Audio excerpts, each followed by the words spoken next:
Assalamualaikum anak-anak. Ya, alhamdulillah kita bertemu kembali pada hari ini dengan pembelajaran 1 subtema 3 tema 4. Ya, anak-anakku sekalian, bagaimana kabar kalian hari ini? Alhamdulillah, semoga kabar kalian hari ini tetap dalam keadaan sehat ya anak-anakku sekalian. Bagaimana? Sudah hadir semua? Ya, anak-anakku sekalian, sebelum kita mulai pelajaran, kita berdoa dulu. Ya, doa dimulai. Rabbi sidni ilman warsukni pahman. Ya Allah, tambahkanlah ilmuku dan berilah aku pemahaman yang baik. Ya, sekarang kita mulai pembelajaran kita hari ini. Adapun tujuan pembelajaran kita hari ini yaitu dengan kegiatan mencari informasi melalui internet tentang penyakit organ peredaran darah manusia, siswa dapat menguraikan berbagai penyakit pada organ peredaran darah dan cara memelihara kesehatan organ peredaran secara rinci. 2. Dengan menyimak video melalui WAG, siswa dapat mendemonstrasikan berbagai gangguan yang dapat mempengaruhi organ peredaran darah manusia menggunakan model sederhana secara tepat. Yang ketiga, setelah melihat penayangan video yang dikirim lewat WA Group tentang contoh-contoh pantun, siswa bersama kelompok terdekat dapat menyimpulkan isi dan amanat pantun. Yang keempat, dengan kegiatan berkreasi membuat pantun tentang kesehatan tubuh, siswa dapat membacakan pantun karya pribadi melalui rekaman video dengan lafal dan intonasi dan ekspresi yang tepat dan percaya diri. Ya, itu tadi tujuan pembelajaran kita hari ini. Jadi anak-anakku sekalian, Ibu tampilkan video anak-anakku sekalian. Perhatikan ya, simak videonya baik-baik.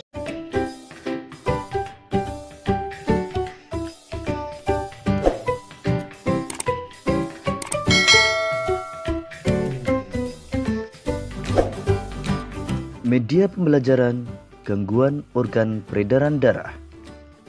Organ peredaran darah manusia dapat mengalami gangguan. Beberapa gangguan organ peredaran darah antara lain stroke, jantung koroner, leukemia, hipertensi, hipotensi, dan anemia.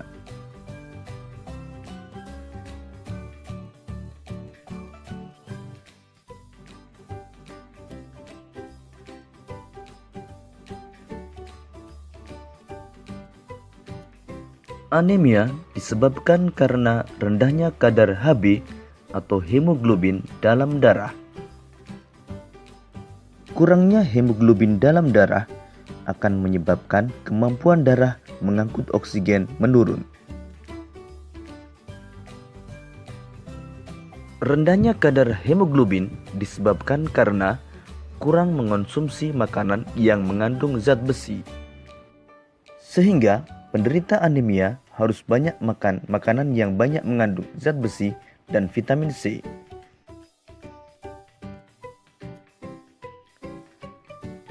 Ciri-ciri penderita anemia antara lain mudah lelah, pucat, dan sering merasa pusing. Berikut ini gambar sel darah dalam keadaan normal. Pada penderita anemia, jumlah sel darah merah berkurang.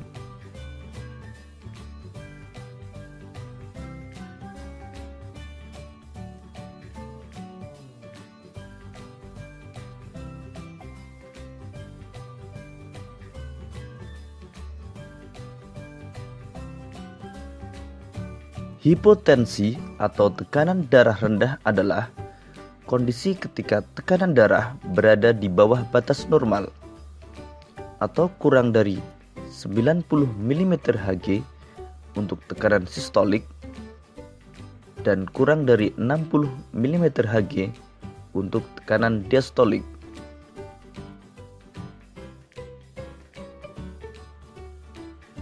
Gejala penderita hipotensi antara lain kepala pusing, penglihatan buram, jantung berdetak lebih cepat, pernapasan dangkal, dan cepat haus.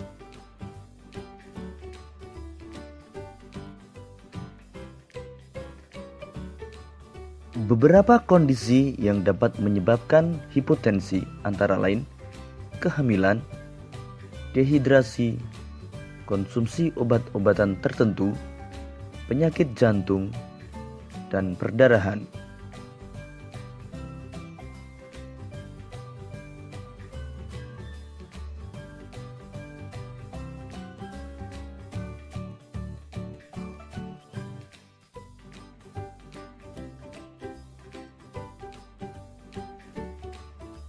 Hipertensi atau tekanan darah tinggi adalah kondisi ketika tekanan darah berada di atas batas normal atau lebih dari 140 mmHg untuk tekanan sistolik dan lebih dari 90 mmHg untuk tekanan diastolik.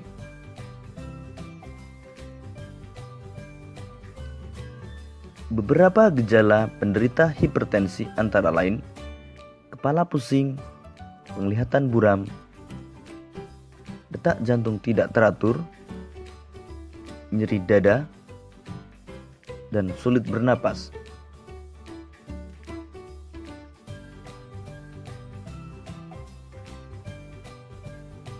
Beberapa hal yang dapat menyebabkan hipertensi antara lain lanjut usia, kebiasaan merokok, jarang berolahraga, gangguan ginjal, dan kecanduan alkohol.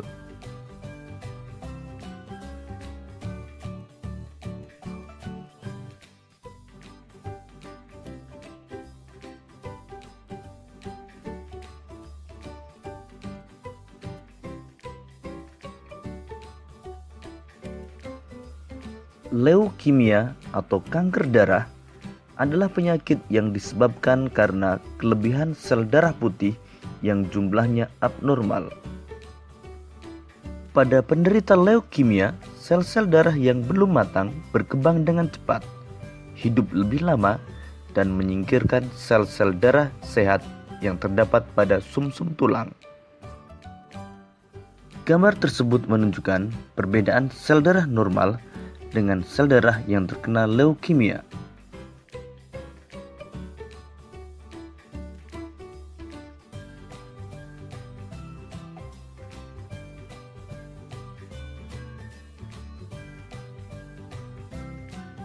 Jantung koroner adalah kondisi ketika pembuluh darah jantung atau arteri koroner tersumbat oleh timbunan lemak darah atau kolesterol. Berikut ini kondisi pembuluh arteri koroner dalam keadaan normal. Dan berikut ini kondisi pembuluh arteri koroner yang tersumbat oleh timbunan kolesterol. Timbunan kolesterol menyebabkan pembuluh darah koroner akan menyempit, sehingga aliran darah dan suplai oksigen menuju jantung akan berkurang. Hal tersebut akan menyebabkan rasa nyeri pada dada dan sesak napas.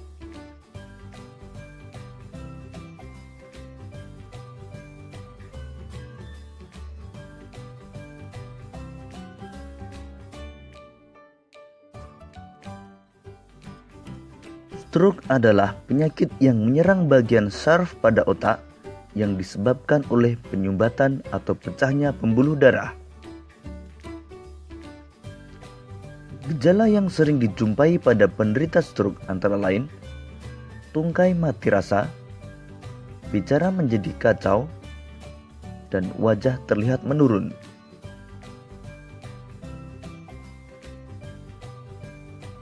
Beberapa penyebab penyakit stroke antara lain gumpalan darah pada pembuluh darah di otak, tekanan darah tinggi, dan pengaruh obat-obatan pengencer darah.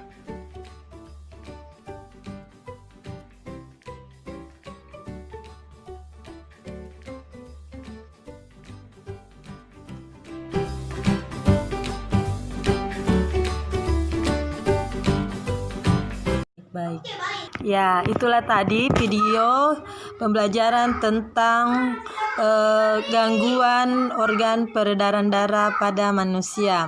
Nah, anak-anakku sekalian, sekarang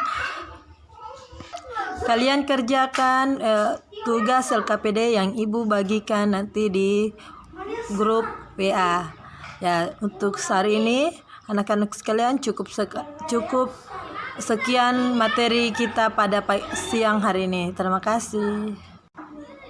Tetap jaga kesehatan, selalu pakai masker dan cuci tangan.